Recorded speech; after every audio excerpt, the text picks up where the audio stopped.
Quality और consistent performance के लिए सिर्फ सिल्वर पंप्स एंड मोटर्स, नाम याद रखना। રાજકોટ શાપરની 200 કરોડની 150 વીઘા જમીન વિવાદમાં હવે હાઈ વોલ્ટેજ ડ્રામા સર્જાયો છે। પારિવારિક જમીન વિવાદને લઈને એમએલએ રમેશ ટિલાડા વિવાદમાં આવી ગયા છે।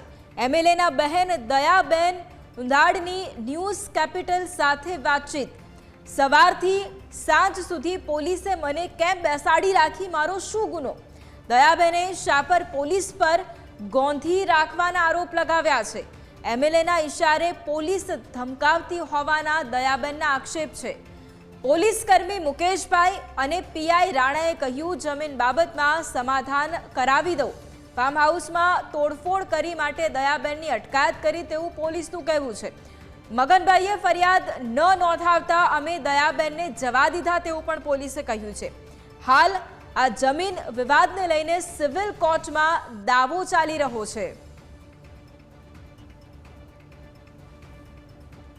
તો આ અલગ અલગ દ્રશ્યો છે કે જ્યાં 150 વીઘા જમીન માટે પારિવારિક જે જંગ છે તે જોવા મળી રહ્યો છે અને આના જ કારણે રાજકોટના ધારાસભ્ય રમેશ ટિલાડા અત્યારે વિવાદમાં સપડાયા છે। બીજી તરફ પોલીસ ઉપર આક્ષેપ લગાવવામાં આવ્યો છે કે ધારાસભ્યના કહેવાથી રમેશ ટિલાડાની જે બહેન છે તેમને ગોંધી રાખવામાં આવ્યા, તેમની ઉપર આરોપો લગાવવામાં આવ્યા। શાપર ધારાસભ્ય રમેશભાઈ ટિલાડા આપણી સાથે છે। રમેશભાઈ, બેને જે રીતે તમારા ઉપર જમીન બાબતે આરોપ લગાડ્યા છે, ખરેખર હકીકત શું છે?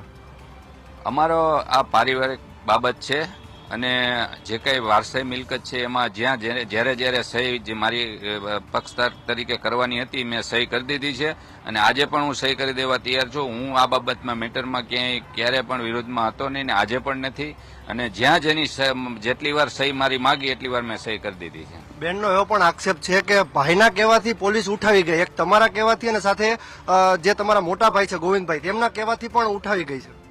ના, મારા કહેવાથી મેં વાત નથી કરી। મેં પીઆઈ સાથે તો રાત્રે મને ખબર પડી 10 વાગે ત્યારે 9 વાગે ત્યારે મેં વાત કરી કે ભાઈ આ શું કરવા તમે બેસાડ્યા છે, એટલે એ કે આવી બાબત હતી, અમે તો 5 મિનિટમાં છોડી મેલ્યા હતા, એ જાતા નથી એવું મને પીઆઈ રિપ્લાય આપ્યો હતો। ખાસ ખરેખર દબાવવાની વાત એ કરે છે કે ભાઈ દબાવી રહ્યા છે, એમએલએ છે એટલે, પરંતુ જે આ પારિવારિક તમારો મામલો છે અને પોલીસ પણ વચ્ચે આમાં મધ્યસ્થી કરવા પ્રયત્ન કરે છે તેવો પણ આક્ષેપ કરી રહ્યા છે। આક્ષેપ તો જેને જે કરવો એ કરે। અમે પોલીસને ક્યારેય દબાવવાની પ્રયત્ન પણ નથી કર્યા, ફોન પણ નથી કર્યો, એટલે પોલીસની કોઈ મેટરમાં અમે ક્યારેય પડ્યા પણ નથી અને હું તો કાયમ માટે સપોર્ટમાં જ હોઉં છું, એટલે આવી કોઈ મેટર છે જ નહીં। તમારો ભાણો પણ કહી રહ્યો છે કે મામાને ફોન કર્યો અને મામા પણ કહેતા હતા કે 25 વર્ષથી આ ચાલે છે, હવે પતાવી દો। તમારું રેકોર્ડિંગ પણ તેને વાયરલ કર્યું છે। મેં એને સમજાવ્યું, મેં કીધું આવી મેટરમાં આપણે પતાવી દેવું જોઈએ, હું તમારી સાથે છું, એ રેકોર્ડિંગ બોલે છે।